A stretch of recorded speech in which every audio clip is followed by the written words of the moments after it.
So if you remember our previous video, we had made this amazing task flow on how I cook food, right? And an important thing to note is this is my process. Somebody else's process might be completely different, and that is why it is like really important that you study your persona and choose the right persona or personas to conduct this activity, right? So if you see, I have numbered them all, and what we're going to do now, and this is why I like to use stickies, is we're going to bunch them into similar or bunch them into stages. Like for example, thinking about stuff, looking for stuff, googling stuff, researching, choose. All of this is before I have decided what I need to do. So I'm going to just, put some of these together. I'm going to put this stuff together. So this will be stage 1. Okay.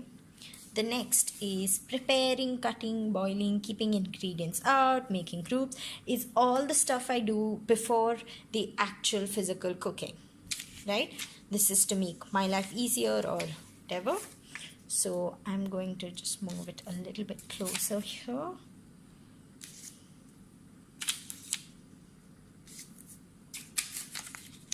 Make groups, right? So stage 1, stage 2. Stage 3, cook. Need to have recipe open at all times. It's important. So cooking, the actual physical act of cooking. Clean up and eat. I think it's fair enough for these two to be separate. Okay, so there you go. You have 5 stages to cooking like I do. 1, 2, 3, 4, and 5. Right now, for this video, so that we can move a little faster, what I've done is I've made a journey map so that you guys can take a look at what it looks like. So if you see, there are many rows of stuff. Okay, the first row talks about a scenario and a persona, the persona that you choose, right? So what is the scenario? Is cooking dinner, for example, is the scenario. Secondly, who is the person who is in this scenario, right? So Sheetal is cooking dinner. That will be our first row. The next row is called task, right? This is what our task flow helps us achieve in a customer journey map, right? So here I have already broken these down into the groups that we have made and put in all the details in which is involved in each stage. So research involves think, find ingredients, Google, read, choose. Prepping involves all of the prepping stuff. Cooking involves, so I added this bit, but yeah, follow instructions, improvise. If you remember, if I don't have stuff, improvise. Remember the steps, keep time. Time is extremely important in cooking. Clean, put things back, eat, enjoy, yay. Okay, so that is our first row. Now, one thing that I'm going to do here is I am going to mark out things that I do physically and things that are happening inside my head. For example, think is inside. Find ingredients is probably something I physically do. So outside. Google is outside. Read is outside, which is a physical activity rather. Choose is in again. Okay, here I think most of these all of these rather are things I'm doing outside. Probably making groups is something I do both in my head and physically, right? Follow instructions, improvise, definitely something I'm doing with my head. Remember steps, something that is happening inside. Keeping time is something that's happening on the outside, and this I forgot to write. Right? Next, clean, put things back are both things done on the outside. Enjoy is within the heart. So, right? And eat is the actual activity I'm doing. So that's on the outside. Okay? So the reason I did this is because when we design digital experiences, for example, it's very important for us to know what is the user or the persona physically doing, actions they are taking, versus what is happening in the back end or in the system while this is happening. So if for example somebody is searching for something online, there is a very big system that is empowering him and providing results because of which he is able to search, right? So that's happening on the back end. So this task bit is usually divided into two parts: the system part and the physically visible part, right? So in this particular case, my brain is the system, so that's why I've marked things as in. And my body is the physical part, which is where I have marked as physical actions and things that I am doing. Okay. The next bit is emotion. So here, what we're going to do is map out how we feel throughout this journey, right? So what we can do, so you can use smileys, you can make a graph, you can write down your feelings, however you feel like making it, right? So here what I'm going to do is I'm going to start. So in the research part, I am maybe at the starting I'm a little bit excited, I'm happy, but then as I see all of the options I get really confused. But then when I find something I like, I become happy again. Now the prepping part is something I find a little boring, so probably like that, right? And it starts going like, oh my god, when am I even going to start? Then the cooking is good, goes well until I realize I probably burned something or something wrong is happening. So it's like, oh my god, is this coming out right? I absolutely hate cleaning. But then when I eat something I made with my own hands, I'm very happy.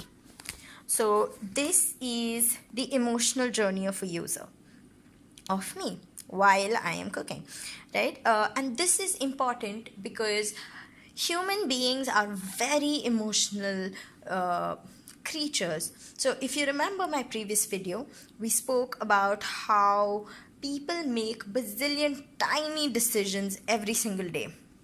And do you genuinely think all of these decisions are logical and, thought through by the brain? No. Humans instinctively tend to make decisions based on feelings. They're very emotional creatures, and this is an important thing to keep in mind in experience design, right? So we have my journey here. Next bit is filling in thoughts. So this I'm sure you guys are going to be great at doing. Put yourselves in the shoes of the persona and you can write down at each of these stages: happy, why, what is she thinking? Sad, why, what is she thinking? What is happening here? So since I spoke all of these things out in the video, I think we'll skip this, but you guys can do it in your maps. The next important thing is touch points. So what are touch points? Touch points are things that you use, things that you interact with in each phase of the user journey, right? So let's start with research. What were my touch points? My touch points were my phone. I'm just going to draw that little thing here, right? That's probably it, and probably the fridge was a physical touch point for me. This is my fridge. Okay. Next, prepping, right? So that would be my kitchen, because I was in the house and in the kitchen. So my touch point is the kitchen. Cooking, again, similar touch point, right? And cleaning and eating. So here in this journey, my touch points didn't really change. But think about it, if I wasn't Sheetal, if I was a different persona, maybe instead of a UX designer, I was a blogger. If I was a blogger, do you think there would be a step in between? Would they maybe take a picture to post it on their blog, to post it on Instagram? Would they make a video about it? In that case, how would this affect the touch point? Do you see how everything falls into place? So this was very basic. This was quite simple, where I didn't have multiple touch points, but it's important to map these things out, because that is when you realize, okay, this is a simple journey. I don't have too many touch points. Or maybe this is a complex journey, and this is how you are able to ensure that irrespective of which touch point am I using, am I going to sit on my laptop, am I going to use my phone, am I going to physically go somewhere to do something as part of my journey. It's important as an experienced designer to understand that wherever you are, in whichever stage of the journey, the experience should always be positive, right? Our job is to reduce these negative bits as much as we possibly can. Okay, so I think I put touch points in place of thoughts. So let's just call this touch points, and this can be thoughts. Okay, all right. Anyway, so you guys fill in the thoughts. These are my touch points. And the last bit, problem areas. This is the best. This is my favorite part, because this is where the challenge lies. Okay, now that you know everything that you have to do, you know what the user is thinking, you know how they're feeling, you know what resources they have around them at each step. So you also know what problem areas exist at each stage, right? So for example, maybe this takes too long. Maybe this takes too long for preparation. I don't know, maybe I don't have all the ingredients.